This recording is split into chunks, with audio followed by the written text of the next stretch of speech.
Hello and good afternoon. We appreciate you joining today's Imaging Virtual Pulse, where we're going to be discussing the emerging business models in radiology. As everyone starts to join, I'm just going to go over a couple housekeeping items.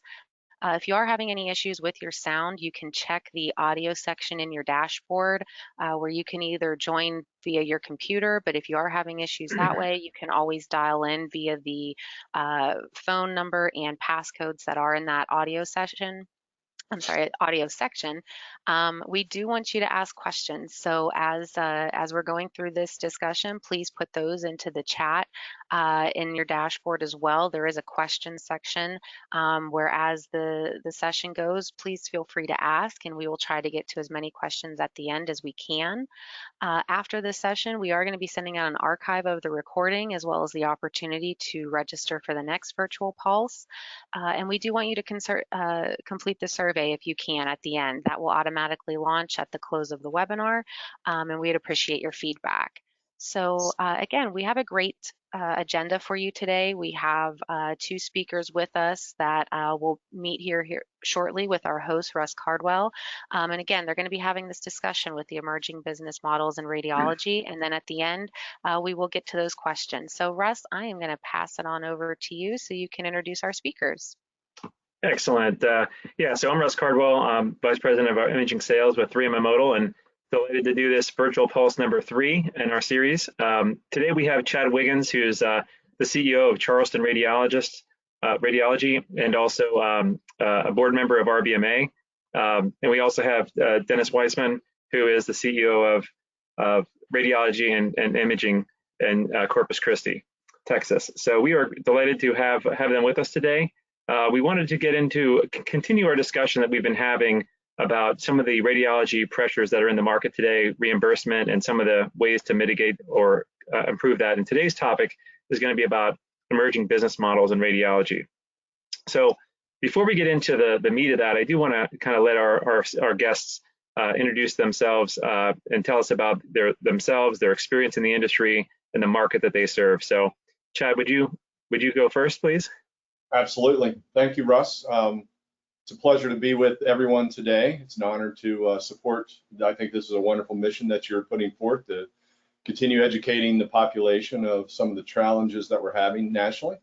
I am from West Virginia originally and did undergraduate studies at Marshall University, graduate studies at Xavier University in Cincinnati, where I met my lovely wife of 22 years, Christy. We now reside in lovely Kiowa River, South Carolina, and I've had the privilege of being the CEO of Charleston Radiologists since December of 2018. I bring 24 years plus of executive level experience, both hospital system, private practice, both in radiology and orthopedics. Thanks, Chad. Dennis, can you go next? Yes, Dennis Wiseman. I'm the CEO of Radiology and Imaging in South Texas in Corpus Christi, Texas. We have cover Christus Health System and 2 wholly owned imaging centers. Grew up outside of Baltimore, between Baltimore and Annapolis. Went to Miami for college. Met my wife down there, Alba, and 3 children. One that's in Miami going to college, and 2 boys who are in 6th grade and 8th grade now. I have been running radiology practices since 1998. One started in Fort Lauderdale, moved to Miami, group there. That was, I think at the time, probably about the 5th or so largest private practice in the country. And then subsequently in Corpus Christi, Texas, where I've been there for 6 years now. Excellent. Thanks so much, Dennis and Chad. Well, we're excited to have you here, and your rich experience will certainly be appreciated, I'm sure, with our audience today. So can we dive first into some of the top challenges your organization's facing today in the market? It could be technology or reimbursement. Just to, what are the top challenges you're facing today? And maybe, Dennis, I'll have you go first on this one. Well, obviously, reimbursement is always a top challenge because there are an automatic DRA cuts of 2 to 3% on a yearly basis. We did receive radiology receive about a 6% cut this year. We're looking at another Depending on the specialty, either diagnostic or interventional, we'll be looking at somewhere between a 6 and a 10% cut for next year again. So those are the constant challenges that we have ongoing each and every year. So how to mitigate that is like swimming in shark water, basically. Covered in chum. The other aspect is recruiting now. And I think everybody's feeling that pain. You have the ability for individuals to work from home, which we've had for some time since transitioning over to a computer-based PACS system. But with COVID and how the influx have occurred, it's further proven that individual physicians, diagnostic physicians, can work from home and staff the hospitals less than what they were accustomed to, if you will. So trying to find somebody that physically wants to either come to a city, sit in the hospital seat versus sitting at home and reading, those are the challenges that we're facing most recently. Yeah, that's certainly consistent with some of the things I've heard. Chad, would they be similar challenges in your market, or would you have anything additional to add?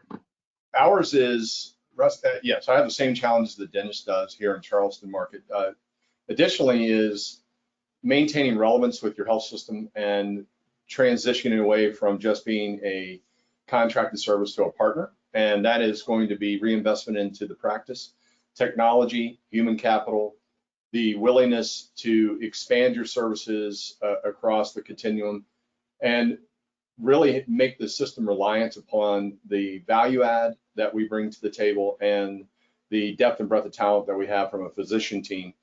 We are looking right now at a heavy reinvestment into the IT infrastructure, and it's daunting to get private practice physicians who are working extremely hard and to focus 2 and 5 years down the road and reinvest into the practice, because you're reinvesting into a very tumultuous time in our specialty.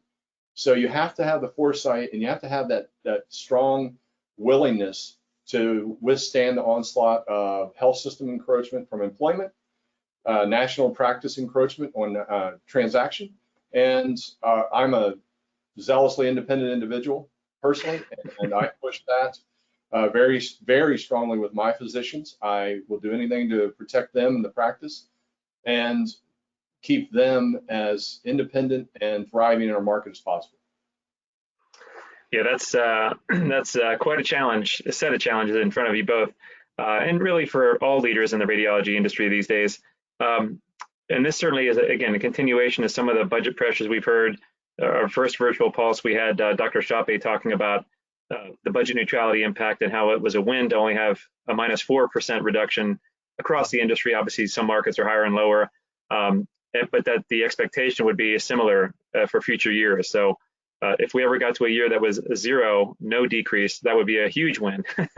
So maybe we can tell me a little bit about some of the strategies about how you've kind of touched on some a little bit, but some of the strategies either with your hospital partners, or you kind of touched a little bit on IT, but Chad, do you want to go first on this one in terms of how you redesign the relationship maybe with your hospital partners?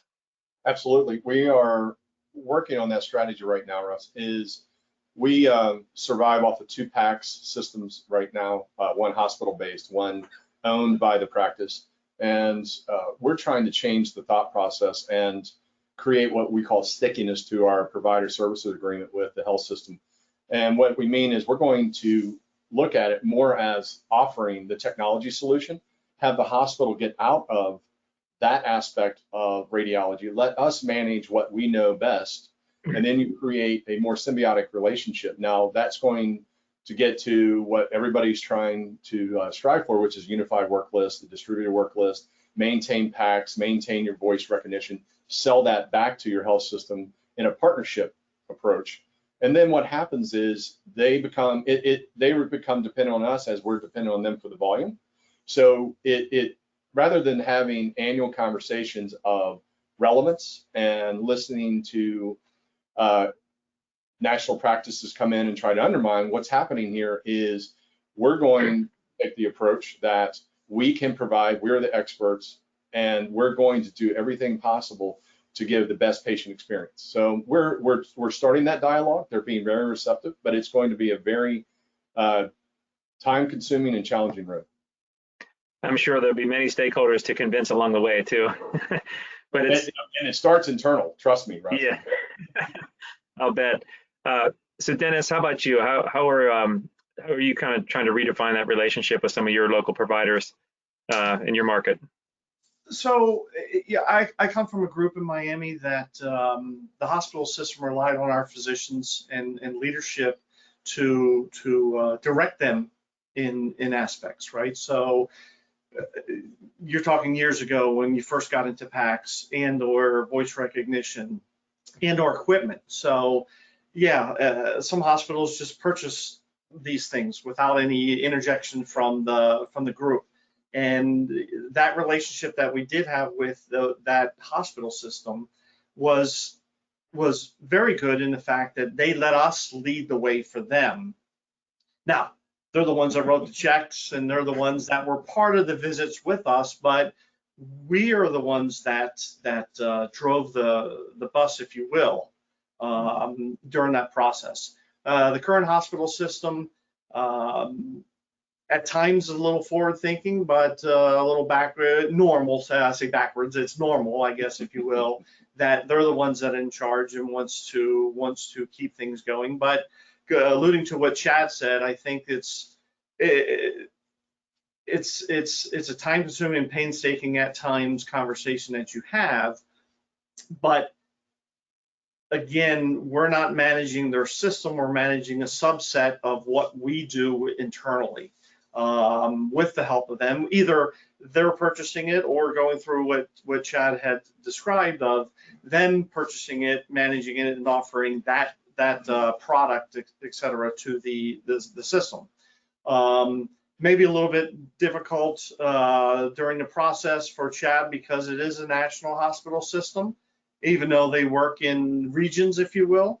But it may be a little bit easier for those independent hospitals or private hospital systems to go with that. And I'll go back to my statement with the previous group that I work with in Miami. They had about 340 IT individuals in their system, of which only 6 of them worked in radiology.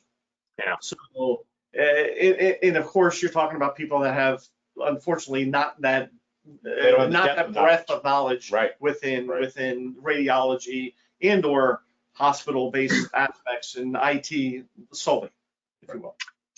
Yeah, that makes sense. And you just hit on something that's pretty interesting is the IT folks that have a breadth of knowledge, but maybe not the depth in radiology.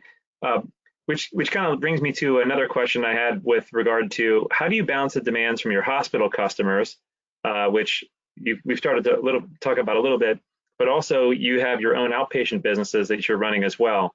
Do those needs and those priorities compete with one another? And if so, how do you kind of work through that balancing both? They do, Russ, and I applaud our physicians. They're very adept at walking that tightrope. It's an interesting dialogue because we have many customers, and the most important customer we have is the patient, of course. That's the engine that drives all of this. And if we keep that in mind and we stay sensitive to the patient experience, which is going to be more important each year as we move away from fee-for-service to value-based reimbursement, the patient's going to drive that dialogue. But to answer your question is, I applaud our physicians here in Charleston. They have a wholly owned imaging center that has been thriving for 13 years, single site multimodality. They are very quality minded, both in their approach as clinicians, as well as they reinvest into the center. We are cutting edge technology.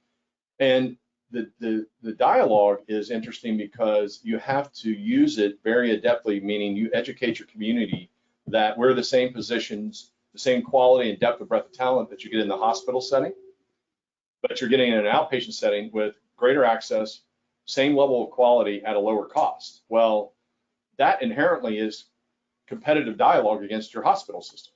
So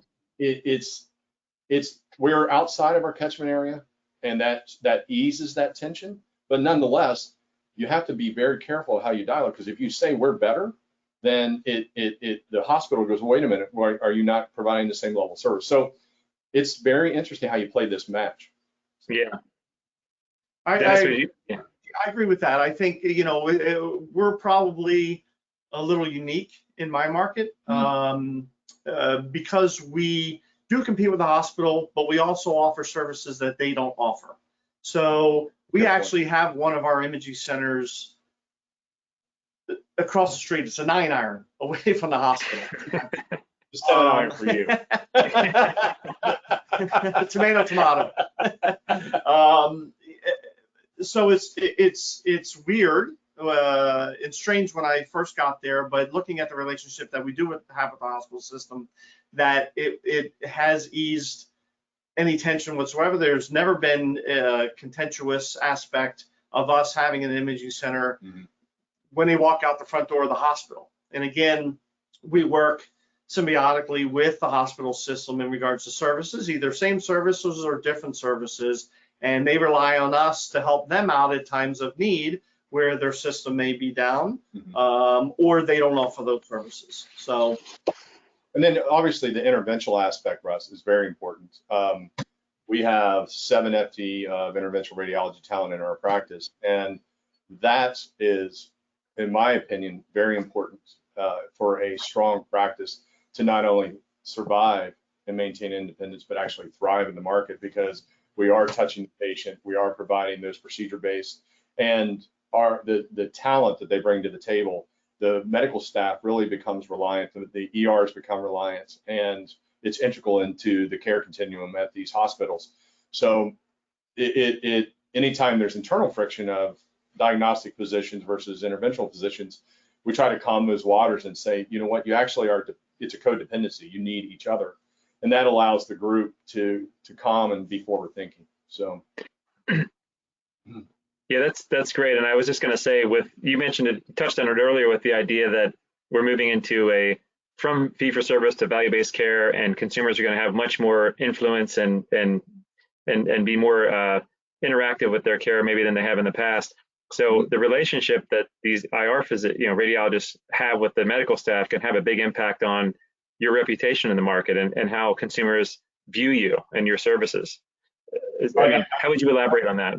I see in the next, not 2 years, but probably within the 5 to 7 year range, Russ, what you're going to see is outpatient imaging and is going to change from a revenue center to a cost center. And we have to change our thought process, because it's going to be the entry point, much like primary care was the gatekeeper in the 90s. Imaging centers are going to be the gatekeeper into the care algorithm, and it's going to be a cost, but it's what you're going to do is you're going to front side your cost to make the appropriate diagnosis, make the appropriate intervention, and then you set the care for the patient, and you're going to ultimately have a lower cost outcome while maintaining a high quality outcome. So we need to think about that, because that's a major schism that we're going to have to bridge when we're looked at as a cost center, but we need to participate into the value-based model to get a piece of that downstream savings. So it's going to be a challenge when you make that move. So we have to prepare now for that. Yeah, that makes sense.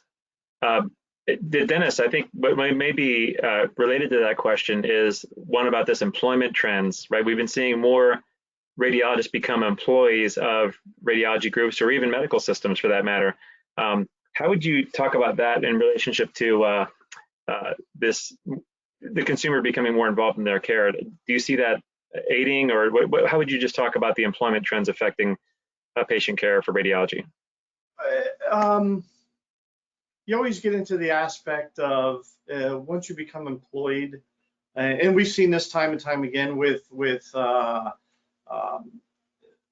other groups that have been employed by the hospital system. There is a certain amount of money that is given to these physicians up front that wanes over time, and then it becomes a productivity-based aspect of things. So it's a hard pill to swallow. I think it's relevant in some areas of the country, maybe rural communities, etc. I don't think there's a need for such, or there should be a desire of the physicians to go that route in the larger in mid-sized communities, if you will. But you also have you have the two play. You have the independent groups that are outside of the system that are, whether it be Rad Partners or US Radiology or Mednex, what it used to do, or whatever it may be, trying to get larger. Or you have the hospital based employment aspect of things. The continuous care, being a hospital employee, I don't see how that affects anything, to tell you the truth, whether you're an employee or an independent. Yeah, sure. I think, again, alluding back to what Chad said, and I look at our group, we don't have, or the hospital system doesn't have breast imaging, women's imaging in their hospital system, in any of the hospitals. So we provide that service outside.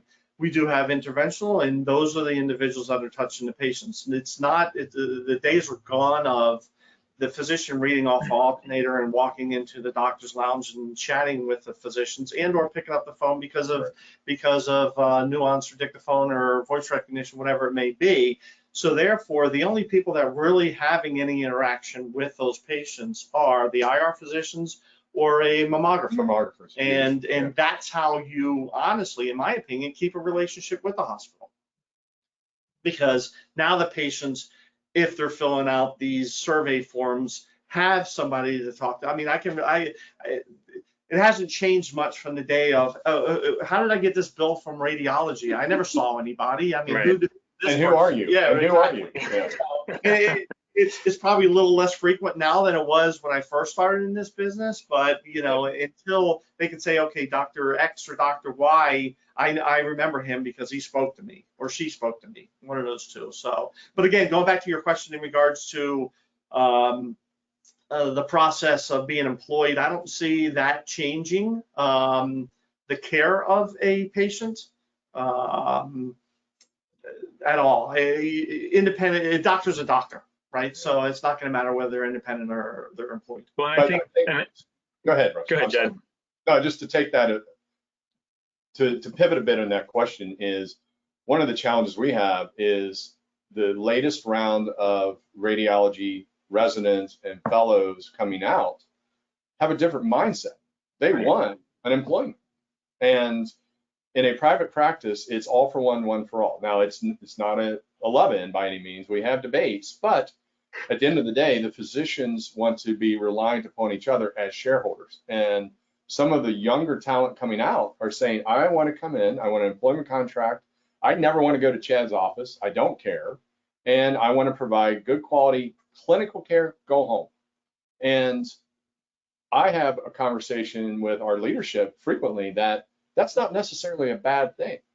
Is they're not going to have the same level of risk, but they're also not going to have the same level of reward. And it's difficult for physicians to change their mindset and have an employment model as a track within the practice. But we will need to do that, and we'll especially need to do it in the mammography setting, because it's as that continues to grow, because we have a strong mammography present here in our imaging center.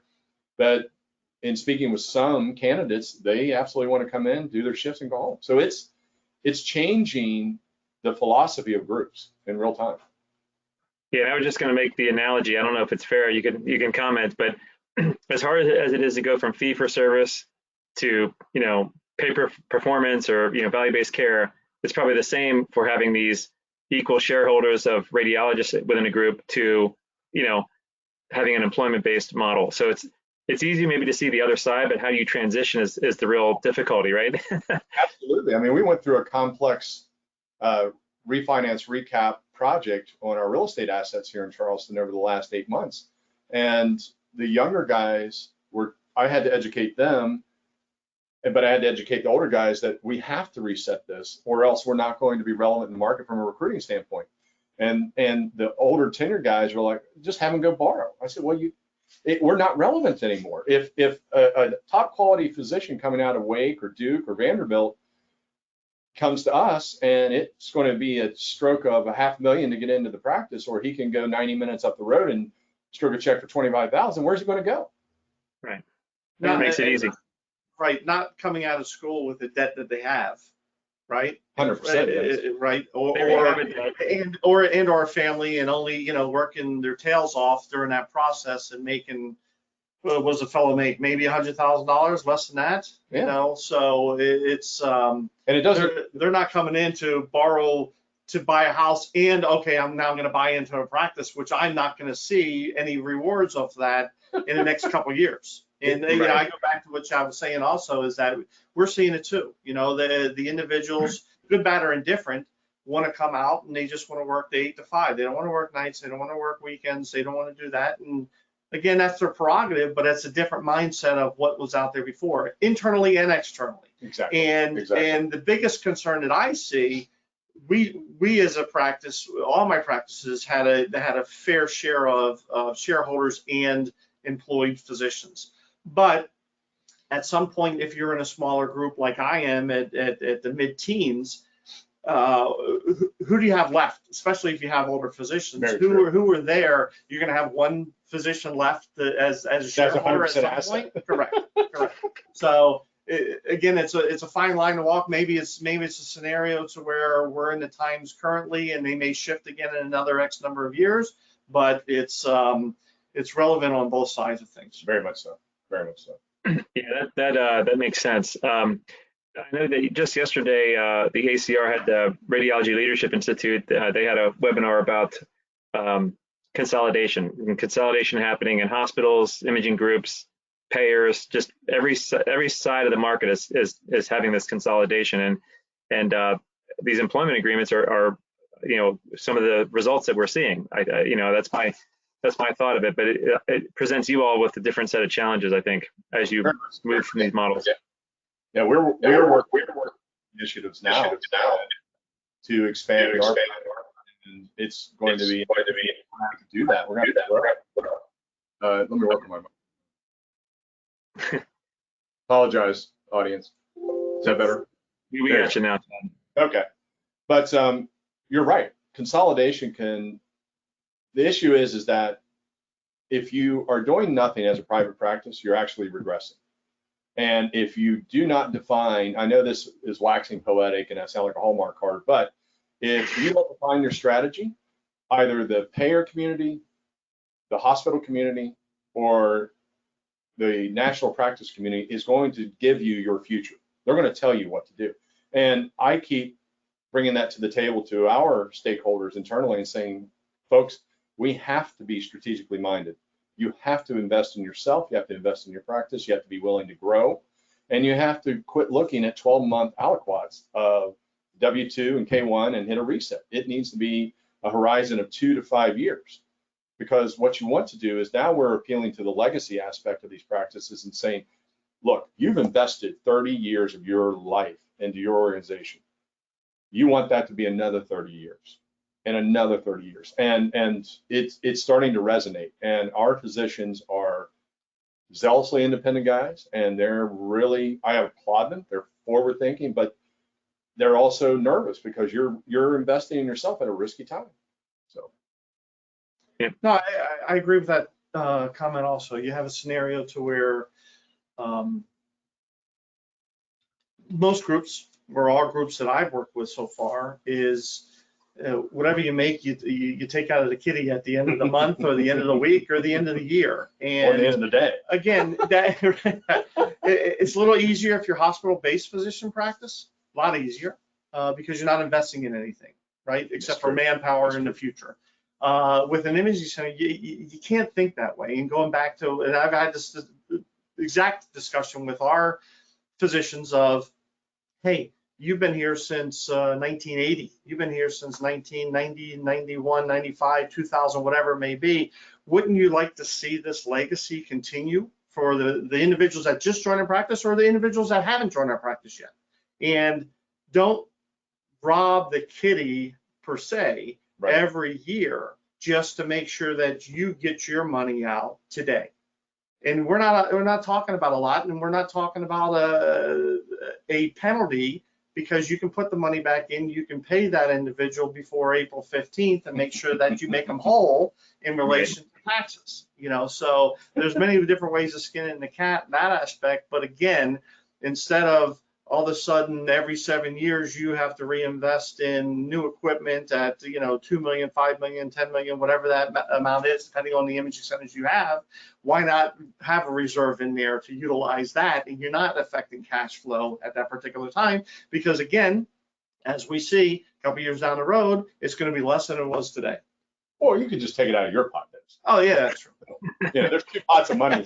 I've heard that before in my career. You guys are very generous, I've heard. Well, hey, I will wrap up with kind of my last scheduled question, then we'll go to the audience. But Chad, I'll probably start with you first and then go to Dennis. What would be 3 things that you would leave the audience with, or the 3 things that you're focused on to try to improve your business model in your market that our audience might take away as well? Quality, experience, and respect. And what I mean by that is no longer is radiology, this really sounds bad, no longer is radiology in the dark. And we have to promote ourselves and explain the value we bring to the patient care. And I'm very focused on quality. Our group is very focused on quality. We're also reinvesting into our IT to create greater efficiency, because our team works very hard and we have to maintain the balance between productivity and quality. And I'll always err on the side of quality over productivity. And I would rather us recruit and normalize their day so they have a healthy work-life balance, because I think we render better patient care. And I applaud our physicians in Charleston. They're focused on that. They participate in so many of the boards at the hospital systems. We are integral into the care, how it's rendered, and we have to maintain relevance. And so you have to always be minded that there is one engine driving our specialty, and that's the patient. It's nothing else. And if you do that, most of this will settle out. Patient-centered care. Yeah, when you focus on that, it's hard to go wrong and deliver high quality. Yes, sir. I mean, I would add physician engagement, Yep. to that. And it's not, again, we've gone from physician engagement de facto because of the old school of pre-packs and sitting in the physician lounge, whatever it may be, to and that engagement is not only with physicians, but it's also with the patients, right? Come out, and if there's an ultrasound, peek your head in the ultrasound room and speak to the patient. It doesn't have to be just a tech all the time. Yeah. We are getting that in mammo, and you're obviously getting that in IR, but I think it needs to heed well for those individuals, especially sitting in an imaging center, and maybe it's a non-breast site or women's imaging site. And again, you can walk down to CT, you can walk down to MR, even if it's 1 or 2 patients a day, it's not the end. And we do a much better job of that, Dennis, in the imaging center setting than hospital setting. Oh yeah, much better. I mean, we have a high patient focus here, and it works very well, very well. Yeah, that's been clear in talking to you over the years, Chad. Your patient focus is excellent. So, well, thank you guys. These are some of the questions that I thought would be relevant for our audience. And Lisa, I guess I'll turn it back to you now for any questions that may have come through. Yeah, absolutely. And this really has been a great discussion. We do have some questions. Before we get started, I am going to launch just a quick poll that if you are interested in getting more information about any of our solutions, to please let us know through the poll. But some of the questions that we do have, the first one is from Rodney Scott. Are you looking to implement a cloud solution for your PACS, or do you have a large enough IT department data center to install an on-premise solution?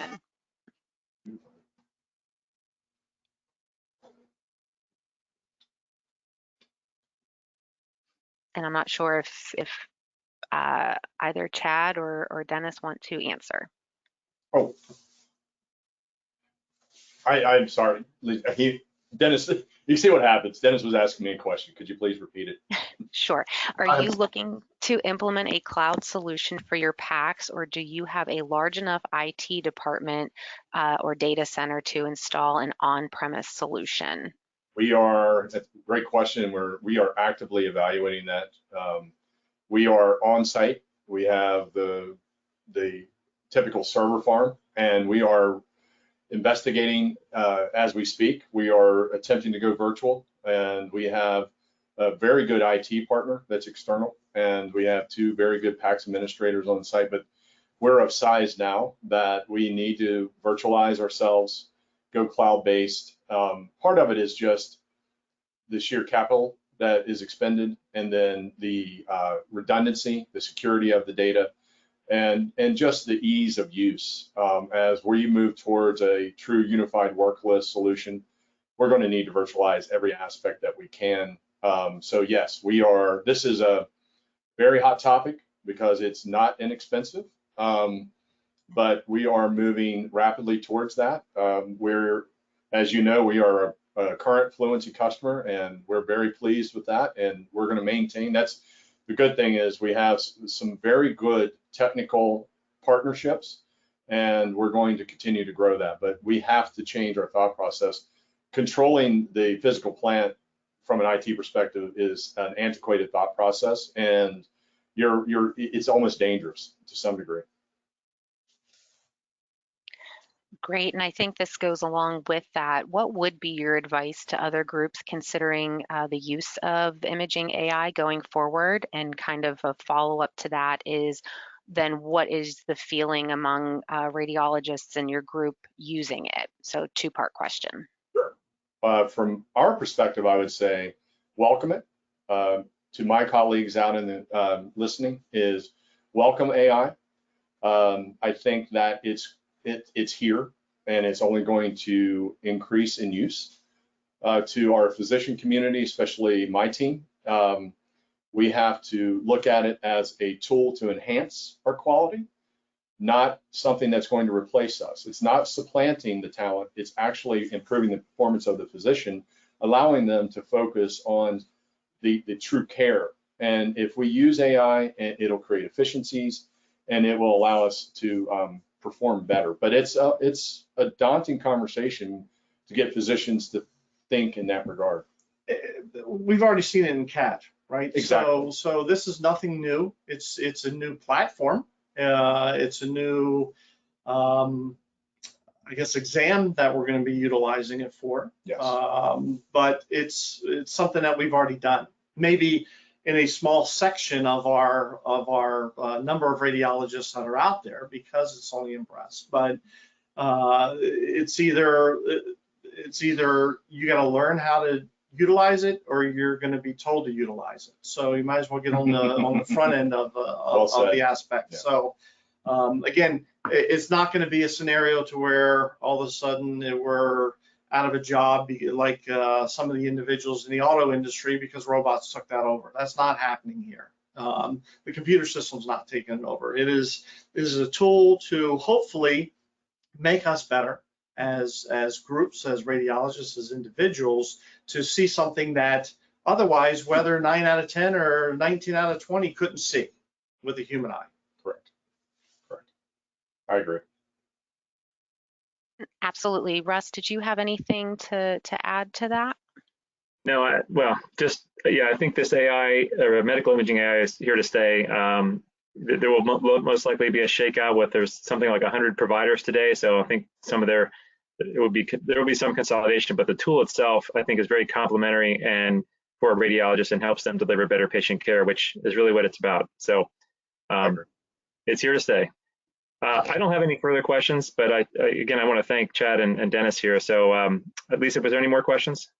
No, there wasn't. I just wanted to make sure that we did say to the audience that we will be having our 3rd virtual pulse, imaging virtual pulse, coming up in November. Oh, I'm sorry, 4th. Gosh, where's this year going? 4th, where we will be talking with Bill Algie, Director of Imaging Services at Columbus Regional,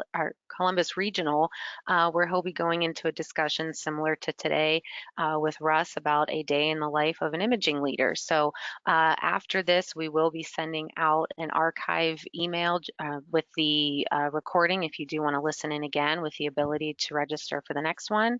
And again, we do really appreciate the feedback, so please complete the survey at the end. But other than that, that's all I wanted to cover for the final thoughts. Russ, why don't you go ahead and close out for us?